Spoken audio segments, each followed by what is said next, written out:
Hello students, आज हम पढ़ने वाले हैं 7th standard science lesson number 1 the living world adaptations and classification. तो बेसिकली इस लेसन में हम क्या पढ़ेंगे about the living world. Living world का मतलब है कि जो जीवित है, जीवित का मतलब है जितने भी एनिमल्स हैं, जितने भी प्लांट्स हैं, उनके बारे में हम पढ़ने वाले हैं। क्या पढ़ने वाले हैं? Adaptations and classification. एडेप्टेशंस का मतलब है कि अपने सराउंडिंग में, अपने आसपास में, प्लांट्स में और एनिमल्स में वो अपने एनवायरनमेंट के अकॉर्डिंग अपने बॉडी पार्ट्स में जो चेंजेस लाते हैं उसे हम कहते हैं एडेप्टेशन। ये चेंजेस वो क्यों लाते हैं? अपने आप को सरवाइव करने के लिए उस सराउंडिंग में, तो उसे हम कहते हैं एडेप्टेशन। और उनके क्लासिफिकेशन हम पढ़ने वाले हैं। Let's recall in what different ways is the diversity in living things seen। इसका मतलब है कि हम लिविंग थिंग्स में कौन कौन से अलग अलग तरीकों से डाइवर्सिटी मतलब वो एक दूसरे से कैसे अलग हैं, वो हमको कैसे दिखाई देती है। A great variety of plants is found on the earth. हमें अर्थ में प्लांट्स की बहुत सारी वेराइटी देखने को मिलती है। Some plants have colorful flowers। कुछ plants की colorful flowers होते हैं। Some plant grow in water। तो कुछ plant ऐसे होते हैं जो water में grow होते हैं। Whereas some are to be found in desert which have a scarcity of water। और कुछ प्लांट हमें डेजर्ट एरिया में देखने को मिलते हैं। डेजर्ट मतलब जहाँ पे पूरा सैंड ही सैंड होते हैं और वहाँ पे वाटर की स्कैरेसिटी होती है। वाटर की स्कैरेसिटी मतलब पानी की कमी होती है, फिर भी हमें वहाँ पे कुछ प्लांट्स देखने को मिलते हैं। Some plants are found only in snowy region. और कुछ ऐसे प्लांट होते हैं जो हमें सिर्फ स्नोई रीजन में देखने को मिलते हैं। Some plants can not be seen without a microscope. कुछ प्लांट्स ऐसे होते हैं जिन्हें हम देख ही नहीं सकते बिना माइक्रोस्कोप के, मतलब हमें माइक्रोस्कोप की जरूरत होती है। वो इतने छोटे प्लांट्स होते हैं कि उन्हें देखने के लिए हमें माइक्रोस्कोप की जरूरत होती है। Whereas some are huge in size. और कई जैसे होते हैं जो बहुत ह्यूज मतलब बहुत बड़े बड़े साइजेस के होते हैं। Like plants animals to show diversity. तो जैसा हमने देखा कि प्लांट्स में कितनी डाइवर्सिटी है, डाइवर्सिटी का मतलब है कितनी वैरायटी है, वैसे ही एनिमल्स में भी हमको वैरायटी देखने को मिलती है। सम आर यूनिसेलुलर, मतलब कुछ एनिमल्स यूनिसेलुलर होते हैं। यूनि का मतलब होता है वन, सिंगल सेल के होते हैं। अदर्स मल्टी सेलुलर, और कुछ मल्टी सेलुलर जिसमें बहुत सारे सेल्स होते हैं, ऐसे एनिमल्स होते हैं। Some are vertebrates whereas others are invertebrates. तो ये वर्ड्स आपने 6th स्टैंडर्ड में पढ़े हैं, यूनिसेलुलर, मल्टी सेलुलर, वर्टिब्रेट्स और इनवर्टिब्रेट्स। वर्टिब्रेट्स का मतलब है ऐसे एनिमल्स जिनमें बैकबोन पाई जाती है, वर्टिब्रल कॉलम। और इनवर्टिब्रेट्स का मतलब होता है जिनमें बैकबोन नहीं पाई जाती है। This world is full of a variety of animals. तो ये पूरा वर्ल्ड जो है वो वेराइटी ऑफ एनिमल्स से भरा हुआ है। जैसे कि एक्वेटिक एनिमल्स होते हैं, टेरेस्ट्रियल होते हैं, एम्फीबियन होते हैं, रेप्टिलियन होते हैं, एरियल होते हैं, एटसेट्रा। एक्वेटिक का मतलब है जो पानी के अंदर होते हैं वो एनिमल, जैसे फिशेस आती हैं और भी सारे एक्वेटिक एनिमल्स। टेरेस्ट्रियल का मतलब है जो लैंड में एनिमल्स होते हैं उन्हें हम कहते हैं टेरेस्ट्रियल एनिमल। एम्फीबियंस का मतलब है जो पानी में भी रह सकते हैं और लैंड में भी रह सकते हैं, उन्हें हम कहते हैं एम्फीबियंस। रेप्टिलियन का मतलब है जो रेंग रेंग के चलते हैं ना, जैसे क्रोकोडाइल है, उसे हम कहते हैं रेप्टिलियन। एरियल का मतलब है जो एयर में रहते हैं, जो उड़ सकते हैं, उन्हें हम कहते हैं aerial animal, etcetera. These observations gave rise to the question, how did this great diversity come into being? तो इन सब को देखते हैं हम, ऐसी वैरायटी देखते हैं तो एक क्वेश्चन रेज होता है। क्या क्वेश्चन? कि इतनी सारी वैरायटी एक्चुअली में आई कहाँ से है? Can you tell, are the plants and animals from Kashmir and Rajasthan of the same type? क्या आप इसका जवाब दे सकते हैं कि कश्मीर के जो प्लांट्स और एनिमल्स हैं और राजस्थान के जो प्लांट्स और एनिमल हैं क्या वो सेम है? No, they are not same. Can you elaborate on any difference between the two? क्या आप ऐसे एनिमल्स और प्लांट के बीच में कुछ डिफरेंसेस बता सकते हैं कि कश्मीर में रहने वाले प्लांट्स और राजस्थान में रहने वाले प्लांट्स के बीच में क्या डिफरेंस है? कश्मीर के एनिमल्स और राजस्थान में जो एनिमल्स हैं उनके बीच में क्या डिफरेंस है? क्या आप ऐसे किसी डिफरेंसेस को बता सकते हैं? Coniferous trees like pine and deodar flourish in snowy region like Kashmir. मतलब कॉनिफेरस का मतलब है जो कॉनिकल शेप के प्लांट होते हैं जैसे कि पाइन और देवदार, ये आपको स्नोई रीजन में देखने को मिलते हैं जो कहाँ पे होते हैं? कश्मीर में. However, in the deserts of Rajasthan, plants like cactus and acacia. acacia का कॉमन नेम होता है बबूल. तो राजस्थान में हमको कौन से प्लांट्स देखने को मिलते हैं? कैक्टस और अकेशिया. और हमें कश्मीर में कौन से प्लांट्स देखने को मिलते हैं? पाइन एंड देवदार. अब हम आते हैं, ये तो हो गया प्लांट्स की बात. अब हम आते हैं एनिमल्स में. The camel, a desert animal, is not found in Kashmir. तो कैमल आपको राजस्थान में ही देखने को मिलता है, कश्मीर में तो नहीं मिलता है. What is the reason for these differences? तो ये जो differences है कि कुछ animals हमें desert area में देखने को मिलते हैं but snowy region में नहीं मिलते हैं, कुछ plants ऐसे हैं जो हमें snowy region में देखने को मिलते हैं और desert region में नहीं मिलते हैं, इनका क्या कारण है? तो ये हम पढ़ने वाले हैं इस चैप्टर में कि इसका रीज़न क्या है. ये आपको दिख रहा है फिगर 1.1 डेजर्ट. तो ये डेजर्ट के प्लांट्स और डेजर्ट के एनिमल ये आपको दिख रहे हैं. तो ये हमारा फिगर 1.1 जो शो कर रहा है डेजर्ट एरिया को. Adaptation, gradual changes occur in the body parts and also in the behaviour of organism which help them to adjust to their surroundings. Such changes are called adaptations. They take place over a long period of time. Adaptation का मतलब है कि वो एक gradual changes है, बहुत slow होता है कि हमको दिखाई नहीं देता है. और वो ग्रेजुअल चेंजेस किस में आते हैं? बॉडी पार्ट्स में आते हैं और उसके साथ में ही बिहेवियर ऑफ ऑर्गेनिज्म के बिहेवियर में भी चेंजेस आ जाते हैं.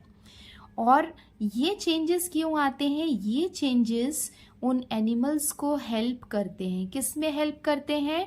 To adjust to their surrounding. उनकी सराउंडिंग में, उसके आसपास के जो एरिया है वहाँ पे उनको रहने में, वो एडजस्ट करने में हेल्प करते हैं ये जो चेंजेस आते हैं. और ऐसे जो चेंजेस आते हैं जो बहुत ग्रेजुअल होते हैं उन्हें हम कहते हैं एडेप्टेशन. और ऐसे चेंजेस को आने में बहुत लंबा टाइम लग जाता है. Adaptation in plants. Observe and complete the chart. Include other plants from your own region too. तो ये एक चार्ट हमें दिया हुआ है जिसे हमें कंप्लीट करना है. तो हम देख लेते हैं इसमें क्या क्या है. प्लांट हमें दिया हुआ है लोटस, कैक्टस और बनियन ट्री. हैबिटेट का मतलब है कि वो एक्वेटिक है या फिर टेरेस्ट्रियल है, मतलब वो लैंड में होते हैं या वाटर में होते हैं. टाइप ऑफ रूट, मतलब उनकी रूट कैसी होती है. कैरेक्टरिस्टिक्स ऑफ लीफ, उनकी लीफ कैसी होती है. कैरेक्टरिस्टिक्स ऑफ स्टेम, उनकी स्टेम कैसे होती है. तो ये एग्जाम्पल हम देख लेते हैं. सबसे पहले हमें दिया हुआ है लोटस. लोटस का हैबिटेट क्या है? एक्वेटिक है. वो क्या है? पानी में रहता है. एक्वा का मतलब क्या होता है? एक्वागार्ड नाम सुना है ना, पानी का डॉक्टर. हाँ, कोई डॉक्टर नहीं है बट मैं ये कहना चाहती हूँ कि एक्वा का मतलब होता है वाटर. तो ये पानी में रहता है तो इसकी हैबिटेट हो जाएगी एक्वेटिक. और टाइप ऑफ रूट हो जाएगा इसका फाइब्रस. कैरेक्टरिस्टिक्स ऑफ लीव्स कैसी होती है? Large and round with waxy layer. तो लोटस की लीफ आपने देखी होगी कि कभी आप लेक में गए होगे तो राउंड शेप में होती है, बड़ी होती है काफी राउंड शेप में और उसमें वैक्सी लेयर होता है. अब इसका स्टेम कैसा होता है? Hollow and flexible. हॉलो का मतलब होता है उसमें छोटे छोटे होल्स होते हैं उनके स्टेम में जो उनको लाइट वेट बनाते हैं. और फ्लेक्सिबल होता है मतलब इतनी आसानी से टूटता नहीं है, अगर हम उसको फोल्ड करें तो वो मुड़ जाता है आराम से, वो फ्लेक्सिबल होता है. तो ये तो हमें लोटस का इंफॉर्मेशन दिया था. अब हमें कैक्टस के बारे में लिखना है. तो कैक्टस जो है आप सभी को पता है कि कैक्टस जो है वो कहाँ पे रहता है? डेजर्ट में रहता है. तो ये हम लिख लेते हैं कि कैक्टस जो है वो डेजर्ट में रहता है। अब आते हैं उसकी रूट कैसी होती है। रूट होती है उसकी डीपली, डीपली मतलब काफी अंदर तक जाता है, और क्या होता है, पेनेट्रेटिंग। पेनेट्रेटिंग मतलब काफी अंदर, जमीन के काफी अंदर तक चला जाता है, तो उसे हम कहते हैं डीपली पेनेट्रेटिंग। अब हम आते हैं उसकी लीव्स। लीव्स कैसी होती हैं। लीव्स उसकी होती ही नहीं है। कैक्टस का आपने देखा है जो ग्रीन पार्ट दिखता है ना, वो एक्चुअली उसका स्टेम होता है, तो उसकी लीव्स जो होती हैं वो हमें दिखाई नहीं देती है, तो हम लिख लेते हैं कैन नॉट सी लीव्स। अभी कैक्टस का स्टेम कैसा होता है, आप सबने देखा है कि इसका स्टेम जो होता है, जो ग्रीन कलर का हमको दिखाई देता है ना, वो बहुत थिक होता है और कैसा होता है, फ्लैशी। फ्लैशी मतलब काफी उसमें अंदर जेल की तरह होता है, जैसे एलोवेरा भी आपने देखा होगा, वो भी एक टाइप का कैक्टस की ही वेराइटी है। तो ये हो जाएगा फ्लैशी होता है और ग्रीन कलर का होता है, इसका ग्रीन स्टेम होता है। अब हम आते हैं बनियन ट्री में। तो बनियन ट्री कहाँ पे होता है, लैंड भी आप लिख सकते हैं या फिर आप टेरेस्ट्रियल भी लिख सकते हैं। तो ये उसका हैबिटेट हो जाएगा लैंड। टाइप ऑफ रूट उसका कैसा होता है, बनियन ट्री का रूट कैसा होता है, इसका रूट होता है टैप रूट होता है, और उसके साथ में ही इसमें कुछ एरियल रूट्स भी होते हैं। एरियल रूट्स का मतलब क्या होता है कि जो उसके स्टेम से बाहर निकलती है। तो इसकी आप पिक्चर देखोगे ना बनियन ट्री की, आपने कभी देखा होगा, तो ट्री से ऊपर से नीचे की तरफ कुछ रूट्स आती हुई हमको दिखाई देती है, जिसे हम कहते हैं एरियल रूट। तो कुछ होंगी इसकी टैप रूट और कुछ होती हैं इसकी एरियल रूट्स। लीव्स कैसी होती हैं बनियन ट्री की, हमने देखी है, इनकी बिग लीव्स होती हैं और ग्रीन कलर की लीव्स होती हैं। अब हम आते हैं कैरेक्टरिस्टिक्स ऑफ स्टेम। स्टेम इसका कैसा होता है, हार्ड स्टेम होता है और टॉल होता है, काफी टॉल स्टेम होते हैं, बड़े होते हैं ना, बिल्कुल ट्री होता है ये बड़ा सा। Adaptation in aquatic plants. तो अब हम देखने वाले हैं कि एक्वेटिक प्लांट्स मतलब ऐसे प्लांट्स जो पानी के अंदर होते हैं, उनमें क्या क्या एडेप्टेशन होते हैं। क्या क्या एडेप्टेशन का मतलब है कि उनमें क्या क्या चेंजेस आते हैं उनकी बॉडी में, कि वो पानी में अपने आप को सरवाइव कर सकते हैं।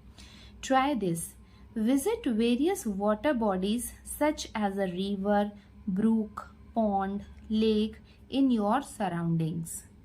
जब आप अलग अलग वाटर बॉडीज जहां जहां पे पानी होते हैं वहां पे आप विजिट करोगे, then what difference do you observe between terrestrial and aquatic plants.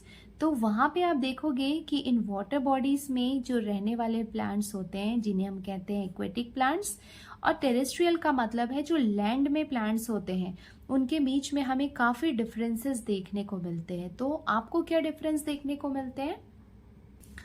Some of the aquatic plants are firmly rooted in the soil at the bottom of the water bodies. Their stems are submerged while leaves and flowers float on the surface. However, some plants are entirely afloat. Their roots are not anchored in the soil. तो देखो ये यहाँ पे हमें aquatic plants दिए हुए हैं। कुछ एक्वेटिक प्लांट्स ऐसे हैं जो बिल्कुल सबमर्ज्ड हैं। सबमर्ज्ड का मतलब है बिल्कुल वो पानी के अंदर है, और पानी के अंदर जो ये सॉइल है उसमें उनकी रूट जो है वो बिल्कुल फिक्स है और वो बिल्कुल पानी के अंदर है। कुछ प्लांट्स ऐसे हैं जो हमें यहाँ पे फ्लोट करते हुए दिख रहे हैं, और कुछ ऐसे हैं जो सॉइल से भी अटैच है, बट उनके लीव्स और फ्लावर्स हैं वो वाटर के सरफेस में हमें दिखाई दे रहे हैं। कुछ जो है वो लैंड मतलब मॉइस्ट लैंड जो है, वहां की मिट्टी है उसके आसपास है और बिल्कुल बाहर निकले हुए हैं, और कुछ ट्री है उसके आसपास जो बिल्कुल बाहर है पानी के। तो यहाँ पे हमें डिफरेंट टाइप के वाटर प्लांट्स देखने को मिल रहे हैं। The surface of leaves and stems of many aquatic plants are covered with waxy layer. तो ये जो है ये इसका एडेप्टेशन है कि इनकी जो लीव्स होती है, ऐसे प्लांट्स इनकी जो लीव्स होती हैं उनमें एक वैक्सी लेयर होता है, मतलब एक वैक्स का लेयर होता है। वैक्सी लेयर उनको हेल्प करता है कि वैक्सी लेयर का मतलब है कि वो पानी उसमें से फिसल के बाहर चला जाता है, वो वाटर को एब्जॉर्ब नहीं करता है। Leaves of some aquatic plants are thin and slender like a ribbon. कुछ लीव्स रिबन्स की तरह होते हैं जो वाटर स्ट्रीम के साथ में से फ्लोट करते रहते हैं पानी के साथ। This shape helps them to withstand fast current of water। तो मतलब अगर बहुत तेज पानी का बहाव है, करंट ऑफ वाटर बहुत ज़्यादा है, करंट का मतलब है उसका पानी का बहाव अगर बहुत ज़्यादा है तो उनको प्रोटेक्ट करता है कि वो पानी के करंट के अकॉर्डिंग वहाँ पे वो अपने आप को स्टैंड कर पाते हैं, वहाँ पे अपने आप को रोक पाते हैं। Air spaces in stem and petioles of aquatic plants are useful for floating in water। तो यहाँ पे एयर स्पेसेस होते हैं स्टेम में। देखो जैसे ये स्टेम है, ये हॉलो स्टेम है कि नहीं, इसमें बीच में क्या होते हैं, होल्स होते हैं। तो ये होल्स के कारण इनके बीच में एयर स्पेसेस बन जाते हैं। And petiole of aquatic plants are useful for floating in water. Petiole का मतलब होता है ये वाला जो पार्ट है, इसे हम कहते हैं पिटियोल, जिसमें ये लीव्स जो है वो अटैच होती है स्टेम से, उसे हम कहते हैं उसका पिटियोल। तो इनकी वजह से ये वाटर में इजीली फ्लोट कर पाते हैं। अब यहाँ पे कुछ क्वेश्चंस दिए हुए हैं, वो हम देखते हैं। Use your brain power. First question है, why does water trickle off lotus leaves. मतलब पानी जो होता है वो कभी भी लोटस के लीफ में रुकता नहीं है, वहां से गिर जाता है, क्यों? इसका रीजन आप लिख सकते हो, बिकॉज इसमें क्या होता है, वैक्सी लेयर होता है ना। Because of the presence of waxy layer on lotus leaves water trickle out from the lotus leaves. Second question आते हैं, why don't the leaves of these plants rot in water. तो इनके leaves जो होते हैं, जैसे नॉर्मल टेरेस्ट्रियल प्लांट्स के leaves को अगर आप पानी में डालोगे तो वो थोड़े दिन के बाद रॉट हो जाएंगे कि नहीं, रॉट मतलब सड़ जाएंगे, बट ये कभी नहीं सड़ते हैं, क्यों? उसका भी सेम रीजन है, because of the waxy layer. Leaves में जो वैक्सी लेयर होती है उसमें से पानी गिर जाते हैं, अलग हो जाते हैं, वो एब्जॉर्ब नहीं होते हैं, जिसके कारण ये कभी भी रॉट नहीं होते हैं। कितने टाइम तक भी ये पानी में रहते हैं लेकिन ये खराब नहीं होते हैं। नेक्स्ट क्वेश्चन है, why are their roots short and fibrous. तो इनके यूजुअली आप देखोगे, ये फिगर में भी आपने देखा था कि इनके रूट्स शॉर्ट थे और फाइब्रस थे। ये देखो, ये फाइब्रस रूट थे, क्यों? बिकॉज रूट का क्या काम होता है, रूट जो होता है यूजुअली अगर हम लैंड में देखेंगे तो उनको फर्मली अटैच करने के लिए, स्टैंड करने के लिए लैंड में हम रूट देखते हैं, बट यहाँ पे ऐसा कुछ नहीं है। यहाँ पे क्या कर रहा है, उनको फॉर्मली अटैच कर रहा है लैंड से, वाटर एब्जॉर्प्शन का काम करता है रूट। बट एक्वेटिक के केस में ऐसा नहीं है, उनको रूट जो है उनको वाटर एब्जॉर्प्शन की जरूरत नहीं है, और वो ऐसे प्लांट्स जो है वो फ्लोट करते रहते हैं। तो दैट्स वाई एक्वेटिक प्लांट्स के रूट होते हैं वो शॉर्ट और फाइब्रस होते हैं। तो अभी तक हमने देखा कि एक्वेटिक प्लांट में कौन कौन से एडेप्टेशंस होते हैं। अब हम देखते हैं adaptation in desert plant. Desert plant का मतलब सैंडी एरिया में, जैसे राजस्थान में जो लीव्स होते हैं और प्लांट्स होते हैं, जैसे कि ये हमें दिख रहा है कैक्टस, इनमें क्या एडेप्टेशन होते हैं। Take two potted plants, one a cactus and the other a leafy plant. तो हमें क्या करना है, टू पॉटेड प्लांट लेने हैं। पॉटेड मतलब जो पॉट में प्लांट लगे हुए हैं वो, एक में हमने लिया कैक्टस और दूसरे में हमने लिया एक बहुत सारे लीफ वाला plant. Tie plastic bags loosely around the leaves of these plants and keep them in sunlight early in the morning. तो हमने क्या किया, दोनों प्लांट्स के ऊपर प्लास्टिक बैग लगा लिया और उसे लूजली बांध दिया, और उसके बाद हमने उसे मॉर्निंग में सनलाइट में रख दिया। इन द आफ्टरनून ब्रिंग दो spots in the classroom and observe them. उसके बाद हम वो दोनों प्लांट्स को लेके आएंगे क्लासरूम में और उनको ऑब्जर्व करेंगे, उनको हम देखेंगे। Has the same quantity of water collected in both bag. तो दोनों बैग्स में हम देखेंगे कि क्या दोनों बैग में same quantity of water collect हुआ है। Desert plants are either leafless or their leaves are like small needle or have been modified into thorns। तो जो डेजर्ट प्लांट होते हैं वो लीफलेस होते हैं, मतलब ये जो ग्रीन कलर का हमको दिख रहा है एक्चुअली में ये इसके स्टेम है, लीव्स नहीं है। और लीव्स कौन से हैं, इनके जो ये निडल्स दिख रहे हैं आपको यहाँ पे, ये जो छोटे छोटे निडल्स हैं, ये निडल्स एक्चुअली में क्या है, इनके लीव्स है। तो लीव्स जो हैं इनमें मॉडिफाई हो गई हैं थॉर्न्स में, मतलब लीव्स जो होती हैं वो कन्वर्ट हो जाती है थॉर्न्स में। थॉर्न्स का मतलब क्या होता है, कांटे। जो लीव्स होती हैं वो कांटे में बदल जाती हैं, मॉडिफाई होने का मतलब उसमें बदल जाती हैं। As a result they lose very little water by evaporation. तो इवापोरेशन के कारण, इवापोरेशन मतलब जो वाटर लॉस होता है ना लीव से, धूप में लीव्स जब रहती है तो उसमें से जो पानी उड़ जाता है उसे हम कहते हैं इवापोरेशन। तो इसमें तो लीव्स होती ही नहीं है, तो लीव्स नहीं होती हैं तो इसके कारण इनमें जो वाटर लॉस होता है वो भी बहुत कम हो जाता है। The stem stores water and food and is therefore flashy.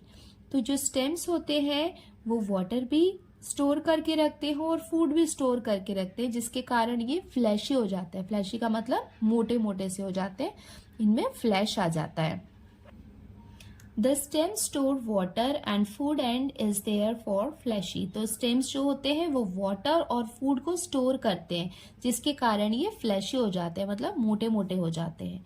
The stems are green as they perform photosynthesis in the absence of leaf. तो इनके जो स्टेम होते हैं वो ग्रीन कलर के होते हैं। ग्रीन कलर के क्यों होते हैं, क्योंकि ये फोटोसिंथेसिस परफॉर्म करते हैं। फोटोसिंथेसिस में क्या होता है, प्लांट्स अपना फूड बनाते हैं।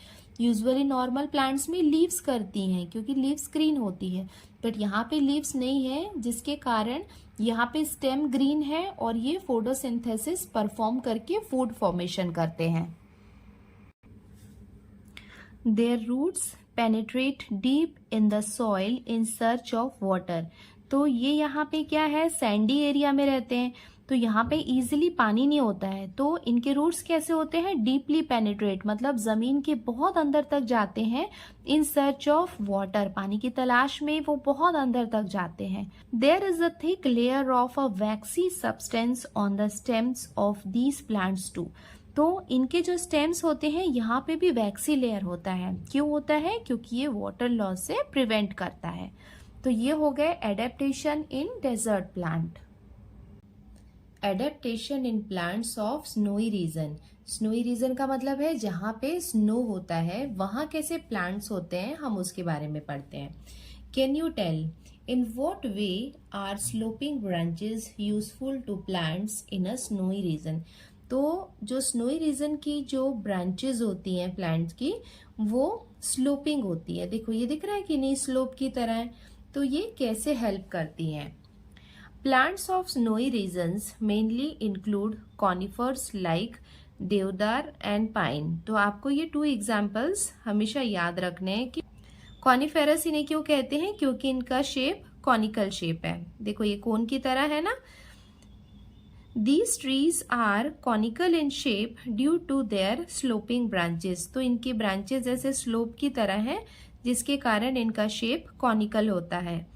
In the heavy snowfall and extreme cold in these regions, their conical shape prevents the snow from accumulating on the tree and the thick bark helps the trees to withstand the cold। जब बहुत ज़्यादा snow होती है तो snow क्या होगी, यहाँ पे इकट्ठी हो सकती है। एक्यूमुलेटिंग मतलब यहाँ पे इकट्ठी हो सकती है, बट ये क्या है, ऐसे स्लोप है। स्लोपिंग ब्रांचेस के कारण क्या होता है, वो वहां पे इकट्ठी नहीं होती है, ऐसे स्लाइड होके नीचे गिर जाती है, जिसकी वजह से स्नो से बचने के लिए इनके ब्रांचेस स्लोपिंग ब्रांचेस होती हैं। और इनके बार्क जो होते हैं, ये जो बार्क होता है ये बहुत ज्यादा थिक होता है ताकि वो ठंड से बच सके। तो ये हो गया adaptation in plants of snowy region. तो इनके क्या क्या एडेप्टेशन हो गए कि इनके प्लांट्स जो होते हैं वो कॉनिकल शेप में होते हैं ताकि उसमें स्नो जो है वो एक्यूमुलेट नहीं हो पाए, और इनके बार्क थिक होते हैं। और इसके 2 एग्जाम्पल्स हैं, ये आपको याद रखना है। Adaptation in plants of forest regions. तो जो फॉरेस्ट रीजन होते हैं, जंगल, वहां पे प्लांट्स का क्या क्या एडेप्टेशन होता है वो हम देखते हैं। A variety of plants, trees, shrubs and herbs are found in forest. तो फॉरेस्ट में हमें ट्रीज भी मिलते हैं। ट्रीज मतलब बहुत टॉल होते हैं, श्रब होते हैं और हर्ब्स होते हैं। श्रब की मीडियम हाइट होती है और जो हर्ब्स होते हैं वो छोटे छोटे घास होते हैं। ऐसे वैरायटी ऑफ प्लांट्स हमें फॉरेस्ट में मिलते हैं. These plants compete amongst themselves for sunlight. Hence, tree grows tall to get sunlight, and climbers and vines grow to a great height with the support of trees. Spring-like tendrils on the stem of some climbers is an example of adaptation. तो यहाँ पे क्या होता है कि जो tree होते हैं, ट्री को सनलाइट सबसे ज़्यादा चाहिए रहती है. तो फॉरेस्ट में आप देखोगे कि ट्री की जो हाइट होती है वो बहुत ज़्यादा होती है ताकि वो सनलाइट को एब्जॉर्ब कर पाए. उसके साथ में ही आप देख सकते हो कि यहाँ पे कुछ क्लाइंबर्स भी हैं. क्लाइंबर्स हैं, वाइन्स का मतलब है, क्लाइंबर्स या वाइन्स का मतलब होता है जो किसी प्लांट या ट्री का सपोर्ट लेके ऊपर के साइड चढ़ जाए. तो आप देख सकते हैं कि ट्री में भी ये सपोर्ट लेके क्लाइंबर्स जो है वो काफी ऊपर तक चल रहा है. स्प्रिंग लाइक टेंड्रिल्स का मतलब है कि क्लाइंबर्स में से छोटे छोटे से स्ट्रक्चर निकले होते हैं जो हेल्प करते हैं क्लाइंबर्स को ऊपर के साइड चढ़ने में. ये देखो, ये आपको दिखाई दे रहा है, यहाँ पे ये क्या है, टेंड्रिल्स हैं. तो ये हो गया एडेप्टेशन इन फॉरेस्ट रीजन की. जिनको ज्यादा सनलाइट चाहिए उनकी हाइट बड़ी होती है. क्लाइंबर्स जो है वो दूसरे प्लांट्स का सपोर्ट लेके ग्रो करते हैं. एडेप्टेशन इन ग्रासलैंड प्लांट्स, जहाँ पे पूरे ग्रास होते हैं वहां पे कैसे प्लांट्स का एडेप्टेशन होता है. Diverse types of bushes and grasses are found in the grassland. अब हम कर रहे हैं बात ग्रासलैंड की. तो ग्रासलैंड में आप डिफरेंट टाइप के बुशेस मतलब छोटे प्लांट और ग्रासेस आपको देखने को मिलते हैं. Fibrous root of grasses prevent soil erosion. मतलब जो फाइब्रस रूट होते हैं ग्रासेस के वो प्रिवेंट करते हैं सॉइल इरोजन. सॉइल इरोजन का मतलब है मिट्टी जो है वो बारिश की वजह से जो कटने लगती है उसको रोकने का काम करते हैं ये grasses. Grasses in the equatorial region are very tall. तो इक्वेटोरियल रीजन के जो ग्रासेस होते हैं वो बहुत टॉल होते हैं. Animals like tiger, elephants and deer can remain hidden in these grasses. तो कुछ एनिमल्स हैं जो वहां पे आराम से छुप सकते हैं, इतने बड़े ग्रासेस होते हैं वहां पे. However grasses in cold region are very short. और जो कोल्ड रीजन के ग्रासेस होते हैं वो शॉर्ट होते हैं. Animals like the rabbit are found in such grasses. तो जो शॉर्ट ग्रासेस होते हैं वहां पे हमें रैबिट मिलते हैं. Vast meadows are found in hilly areas as well as plains. तो प्लेन्स और हिल्स में हमें ये वास्ट मीडोज देखने को मिलते हैं. वास्ट मीडो क्या है? ये है वास्ट मीडो जिसमें पूरी क्या होती है, ग्रीनरी होती है, जिसे हम कहते हैं vast meadows. Observe and discuss. Observe and note down the adaptation in the parts of plants like potato, groundnut, yam, water hyacinth, aloe, acacia, carrot, onion, beet, bitter gourd, grapevine, etc.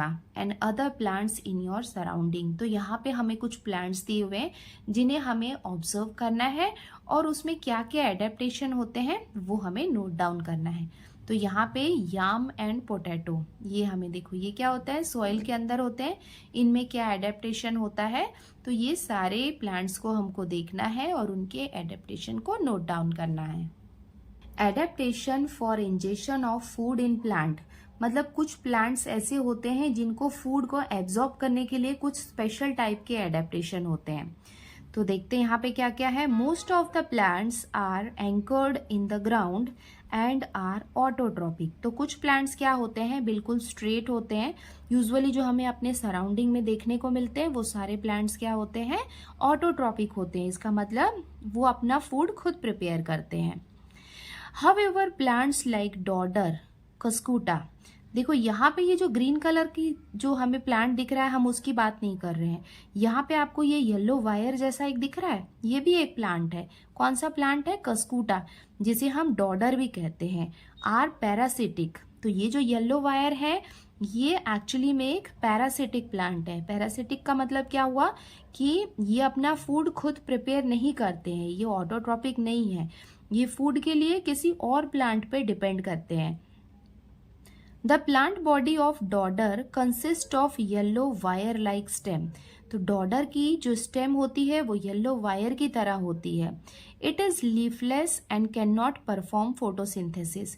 तो आप देख सकते हैं कि इस yellow wire में ये leafless है, इसमें कोई भी लीफ नहीं है और ये फोटोसिंथेसिस परफॉर्म नहीं कर सकती है। However it has historical sucking roots for absorbing nutrients from the host plant. इसमें हॉस्टोरियल या सकिंग रूट्स होती हैं जो न्यूट्रिएंट्स को एब्जॉर्ब करती हैं दूसरे प्लांट में। जैसा आप ये इमेज में देख सकते हैं, यहाँ पे ये हॉस्टोरिकल या सकिंग रूट्स हैं। These roots penetrate up to the conducting vessels of the host plant to absorb water and food। तो जो प्लांट्स के कंडक्टिंग मतलब जहाँ से फ्लो होता है वाटर का और फूड का, ये वहाँ तक उसको पेनेट्रेट करती है और वहाँ से फूड को और वाटर को एब्जॉर्ब करती है। बिल्कुल आप इसको कंपेयर कर सकते हैं मॉस्किटो की तरह। मॉस्किटो कैसे करता है, डीप पेनेट्रेट करता है और ब्लड सक करता है कि नहीं, वैसा ही सेम काम ये प्लांट्स करते हैं, बट ह्यूमन बीइंग में नहीं, दूसरे प्लांट में, इनके होस्ट प्लांट में, कि वहां से ये वाटर और फूड को एब्जॉर्ब करती हैं। तो ये हो गया एग्जाम्पल कस्कूटा का, जो क्या है, एक पैरासिटिक प्लांट है। Fungi do not have chlorophyll and cannot perform photosynthesis. They obtain food from starchy foodstuff like bhakri and bread. They have root-like fibers for absorption of food. तो ये पिक्चर आप देख सकते हैं, ये किसकी है, फंगी की है। इसे आप फंगस भी कहते हैं या फिर फंगी। तो इनमें आप देख सकते हैं कि क्लोरोफिल नहीं होता है। अगर क्लोरोफिल ग्रीन पिगमेंट नहीं होता है तो वो फोटोसिंथेसिस परफॉर्म नहीं कर सकते। फोटोसिंथेसिस नहीं कर सकते मतलब वो अपना फूड खुद से प्रिपेयर नहीं कर सकते। दैट्स वाई जो फूड मटेरियल होते हैं, जैसे रात की कोई भाकरी है, बाहर रह गई है, फ्रिज के बाहर है, या फिर कोई ब्रेड है, तो वहाँ पे ये हमें जो स्ट्रक्चर दिखाई देता है उसे हम फंगस कहते हैं। तो फंगस भी क्या है, एक प्लांट का एग्जाम्पल है। Plants need nitrogen, phosphorus and potassium for growth. Plants that grow in soil which is deficient in nitrogen like Drosera, Sundew, Venus flytrap, pitcher plant, etc. fulfill their need for nitrogen by consuming insect. Adaptations are seen in these plants which serve to attract insect and hold them captive. तो यहाँ पे एक example दिया हुआ है Venus fly trap का। इसके साथ में और एग्जाम्पल है, जैसे आपको दिखाई दे रहा है, ये है ड्रोसेरा, ये है वीनस फ्लाई ट्रैप, ये है पीचर प्लांट। तो ये मतलब उस सॉइल में नाइट्रोजन की कमी होती है, वहां पे फॉस्फोरस, पोटेशियम की कमी होती है। तो उस कमी को पूरा करने के लिए वो अट्रैक्टिव होते हैं और वो इंसेक्ट्स को अट्रैक्ट करते हैं, और उनको जब इंसेक्ट्स उनके पास अट्रैक्ट होके आते हैं तो उनको पकड़ लेते हैं और उनको खा जाते हैं, है ना। तो इन्हें हम कहते हैं इंसेक्टिवोरस प्लांट्स, बिकॉज ये क्या कर सकते हैं, इंसेक्ट ईट करते हैं। तो ये हो जाएंगे सारे example adaptation for ingestion of foods in plant. तो बच्चों, इसके साथ ही हमने प्लांट्स की एडेप्टेशन देख लिए। अब हम नेक्स्ट वीडियो में एडेप्टेशन इन एनिमल्स कंटिन्यू करते हैं। Thank you.